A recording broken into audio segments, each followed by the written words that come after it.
The Bible and Archaeology, The Great Civilizations of the Past. Part 2, Egypt. Episode 4, The Exodus Enigma, Solving the Chronological Puzzle.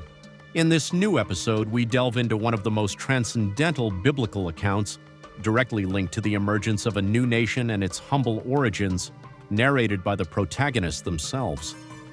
These events not only transformed the history of humanity, but also left a lasting legacy that has contributed to the formation of the foundations of today's society. We travel back to a time when humans aspired to honors reserved for deities, a time when the effort to gain the approval and blessing of the gods resulted in the creation of impressive monuments, some of which have withstood the test of time and endure to this day. In this era, decisions of national importance were made with the blessing of the gods, reflecting a deep connection between the divine and the earthly. However, it was also a period when many of these beliefs were shown to be mere fallacies, now deciphered through hieroglyphs carved into rock thousands of years ago and exposed to the curiosity of modern man. All this and more is the biblical Exodus. Discover which historical evidence we can relate to this distant event. Stay until the end and don't forget to like, subscribe to the channel, and turn on notifications to not miss more content like this. In our previous episode, Joseph in Egypt, Simple Myth or Historical Fact. We delved into the time when Jacob, Joseph's father, and his family settled in Egypt to survive a famine that caused great hunger in the region. Thanks to biblical chronology, we have been able to establish that this occurred in 1728 BC. In the same documentary, we were able to verify that this date aligns with some surprising evidence, placing Semitic peoples in Egypt during that period, such as the Brooklyn Papyrus, the Turin Canon, and the excavations carried out in Avaris by Manfred Beatak. Everything points to the period of Hyksos domination mentioned by Manetho, an Egyptian priest and historian of the 3rd century BC. For more information, you can go to our channel Mankind Roots, where you will find the video Joseph in Egypt, Simple Myth or Historical Fact. From those distant events, 135 years pass and we arrive at 1593 BC, the date of Moses' birth. According to the biblical account, Moses was born in Egypt.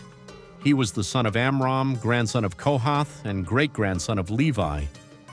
His mother Jochebed was Kohath's sister. Moses was 3 years younger than his brother Aaron, while his sister Miriam was a few years older than them. We find a detailed account of the Exodus in the biblical book that bears the same name. It is the second book of the Hebrew Aramaic scriptures, commonly called the Old Testament or the Torah for the Hebrews, and is part of what biblical scholars know as the Pentateuch, that is, the first 5 books of the Bible, which Moses himself wrote in the desert, probably in 1513 BC. Therefore, while the events contained in the book of Genesis are a collection that for Moses were part of the history of his ancestors, intertwined with the history of humanity, in the book of Exodus, Moses writes as an eyewitness, putting in writing, according to divine command, everything that he himself experienced along with the people of Israel.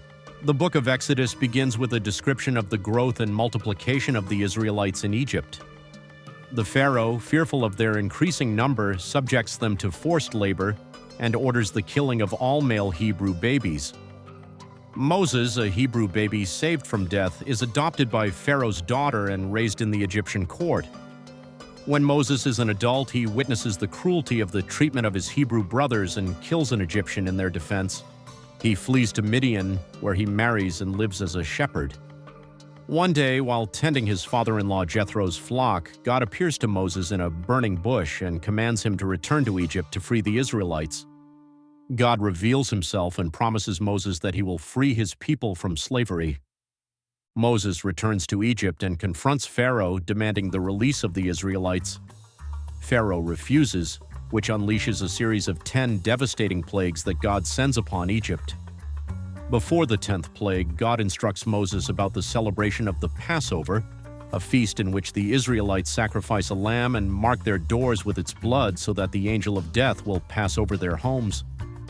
The 10th plague kills all the firstborn of Egypt, including Pharaoh's son. Terrified, Pharaoh finally allows the Israelites to leave. The Israelites, led by Moses, leave Egypt in a great multitude. taking their possessions with them. Pharaoh regrets having let them go and pursues them with his army. God miraculously divides the waters of the Red Sea, allowing the Israelites to cross safely. When the Egyptian army tries to follow them, the waters close over them and they drown. After their miraculous liberation, the Israelites travel through the desert toward the Promised Land. On Mount Sinai, God gives Moses the 10 Commandments, the moral and legal code that will guide the people of Israel. God also gives Moses detailed instructions for the construction of the tabernacle, a portable sanctuary where his presence will be manifested. During their journey through the desert, the Israelites face various trials and difficulties, including lack of water and food, and the temptation to worship other gods.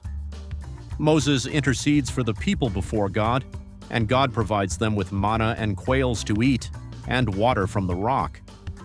Despite God's provisions, the people complain and rebel against Moses and Aaron. God punishes their lack of faith and makes them wander in the desert for 40 years. At the end of the book of Exodus, the construction of the tabernacle is completed, and the glory of God fills it. Moses appoints his successor, Joshua, and God gives additional instructions to the people before they enter the Promised Land. Exodus is a fundamental book in the history and religion of the Jewish people. It recounts the story of their liberation from slavery, the formation of their identity as a nation, and their relationship with God. It also introduces important themes that will be explored in the rest of the Bible, such as the sovereignty of God, the importance of obedience, and the promise of redemption. A fundamental aspect of seeking historical evidence of the Exodus is to place these events in the correct historical context. Classical history, based on some indications from the biblical account, Egyptian chronologies, and other documents, proposes different dates, which can vary by more than 300 to 200 years. For example, for a long time, classical history has proposed that Ramses II could have been the pharaoh ruling at the time of the Exodus, a theory based in turn on inscriptions by Ramses II, in which he claims to have built with slaves the city that bears his name, Per-Ramses, which means House of Ramses, a name cited in the biblical account simply as Ramses, concluding that the Exodus would have occurred in the 13th century BC, a period in which Egyptian chronology places the reign of Ramses II. It seems that during the time of Ramses II, the capital was Per-Ramses, while the biblical Ramses was only a storage place. It is generally recognized that Ramses II attributed certain achievements to his predecessors, so it is possible that, at most, he only rebuilt or expanded Per-Ramses. Additionally, since the name Ramses was already used in the time of Joseph in the 18th century BC, there is no reason to assume that giving that name to a city had to be directly related to Ramses II. To conclude, it should be noted that its very meaning makes it likely that it was a popular name among the ancient Egyptians. During the reign of Ramses II, there were already several cities bearing that name. Therefore, the mere coincidence that the city is mentioned in the Bible and that slaves participated in the construction work does not constitute solid evidence to establish that Ramses II was the pharaoh of Egypt at the time of the biblical Exodus. The Exodus has also been linked to Pharaoh Merneptah because he mentions the people of Israel in the stele that bears his name, also called the Victory Stele or the Israel Stele, in which he commemorates his victory over Canaan around 1210 BC. This document, rather than proving that the Exodus occurred in that era, proves that by that time Israel was already established in Canaan and had become a nation of some importance in the region, worthy of being mentioned among his conquests. Biblical chronology and secular history have been the subject of debate, with many attempting to harmonize the biblical account with the chronology of ancient secular documents. The truth, adjusted to facts and realities, requires that these secular documents be unequivocally accurate and consistent to be a precise standard of judgment. Critics often give less credence to biblical chronology than to that of extinct nations, leading to the examination of ancient documents of nations related to biblical events. The Bible stands out as the historical book par excellence, while other historical records such as the Egyptian, Assyrian, and Babylonian are incomplete and mystical. The Sumerian king list, for example, presents reigns of thousands of years, which is clearly mystical. Extra-biblical information has been obtained by piecing together data from monuments, tablets, and later writings of classical historiographers.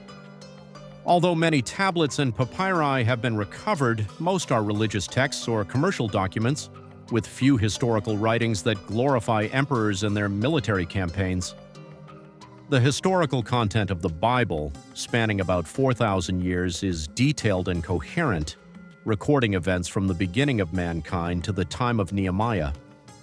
The Bible presents a graphic and objective account of the nation of Israel, speaking honestly about its strengths and weaknesses.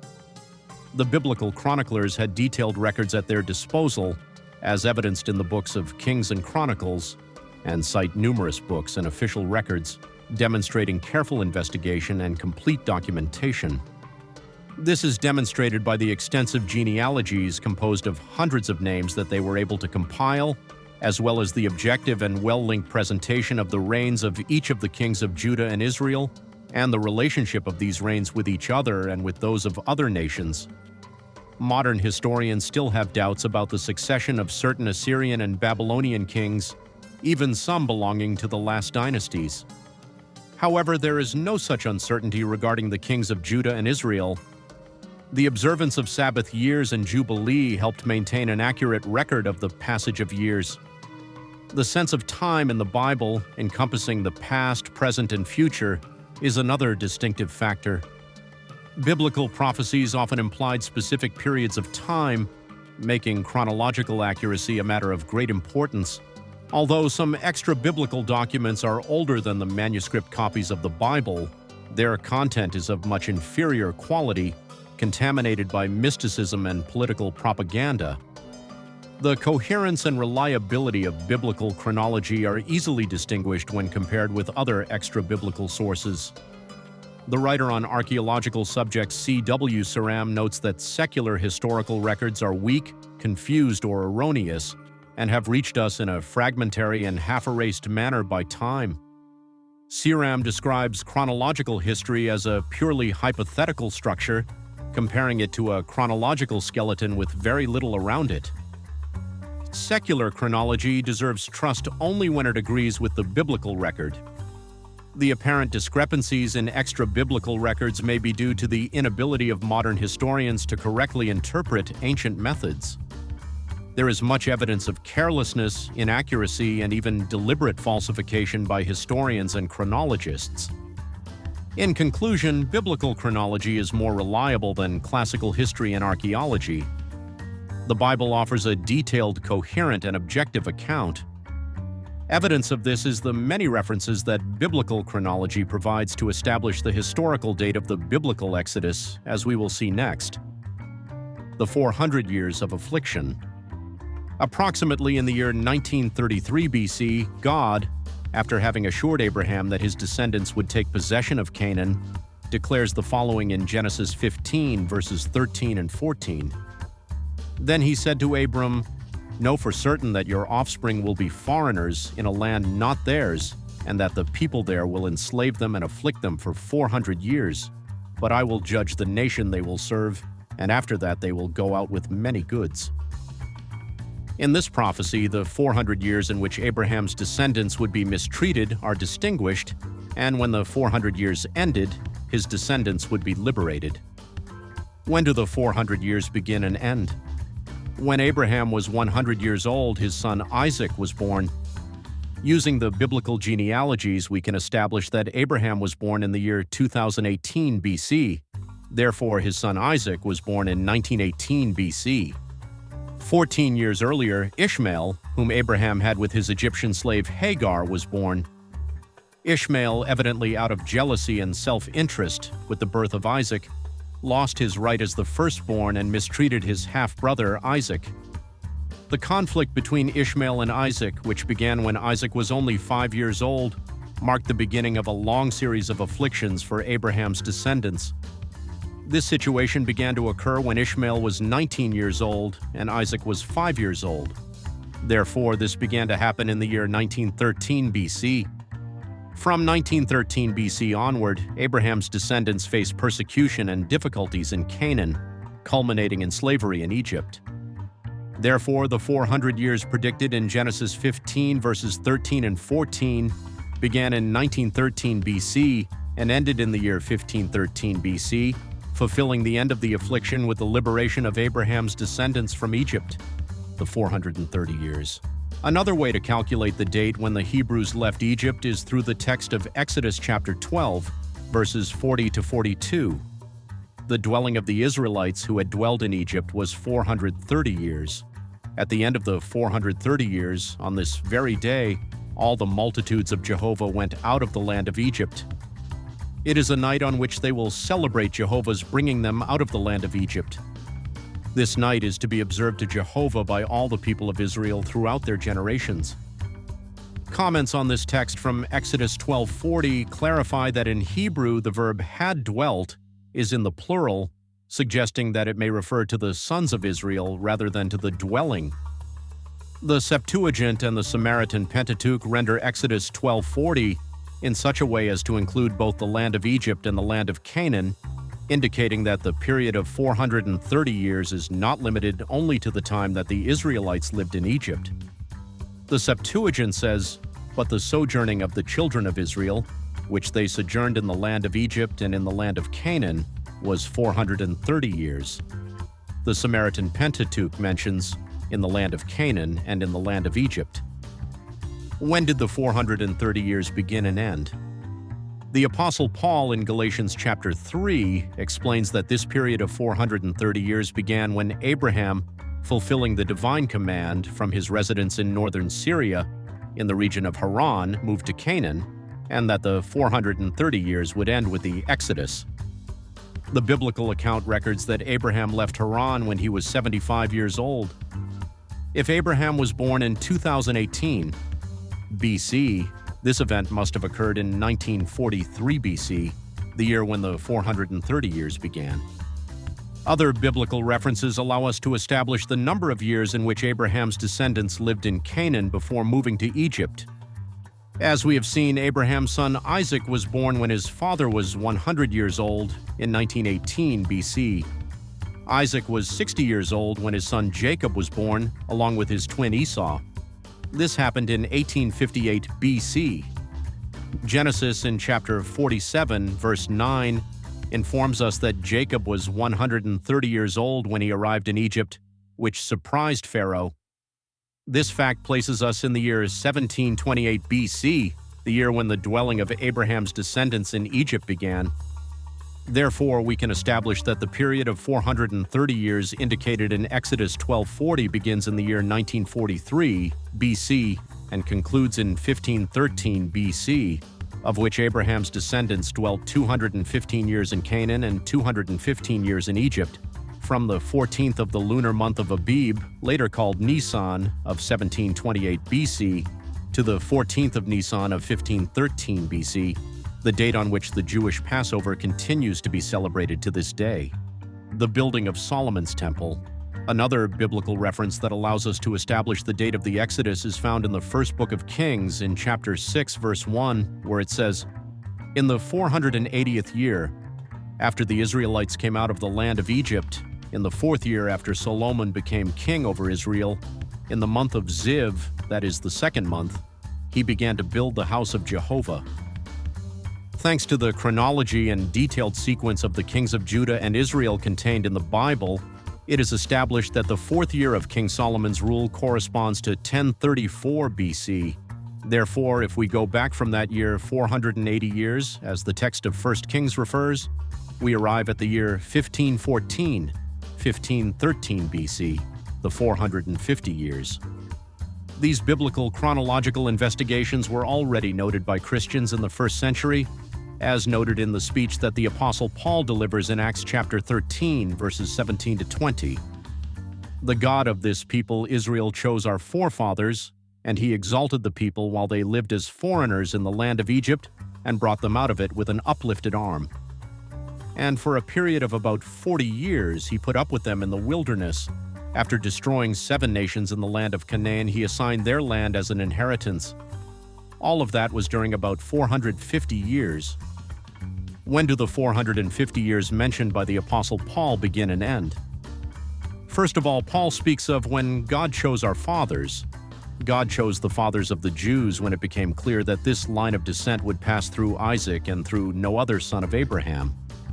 As we have already been able to establish, this happened in the year 1918 BC with the birth of Isaac.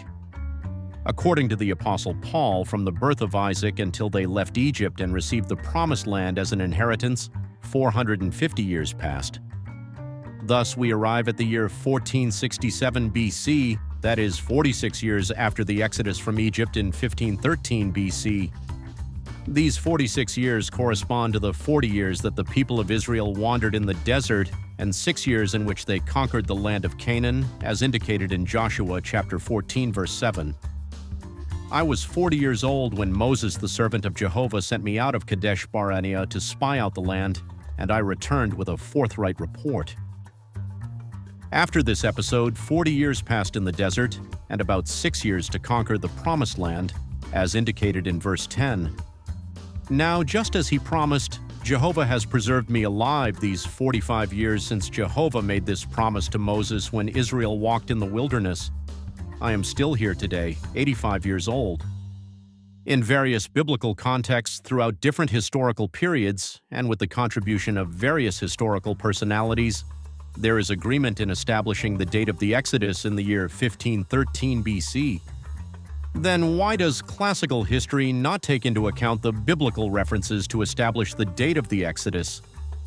It is possible that by considering the biblical text solely as a treatise on faith and religious beliefs, its historical value is underestimated, dismissing the information it contains without the seriousness it deserves. However, if this were the case, the coherence and honesty of any rigorous researcher should prevent them from applying this criterion selectively. Throughout history, humans have expressed their inclination towards spirituality in various ways. It is an undeniable fact that all ancient civilizations were imbued with mystical and fantastic tales. Some of these tales probably originated in real events that, over time, were distorted by popular imagination. Others, however, arose from pure invention, and many of them would be rejected outright by modern culture.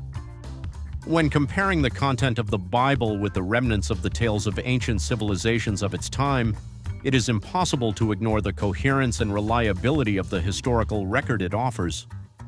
Unlike other texts, the Bible presents the facts frankly and honestly, free from the political propaganda of the rulers of the time and exempt from the excessive mysticism that characterized the religious systems of antiquity.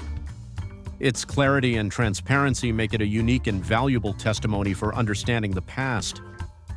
In this documentary, we have explored how the historical references present in the Bible allow us to determine the date of the exodus of the people of Israel from Egypt. From this key date, we could identify the Pharaoh with whom Moses negotiated the liberation of his people.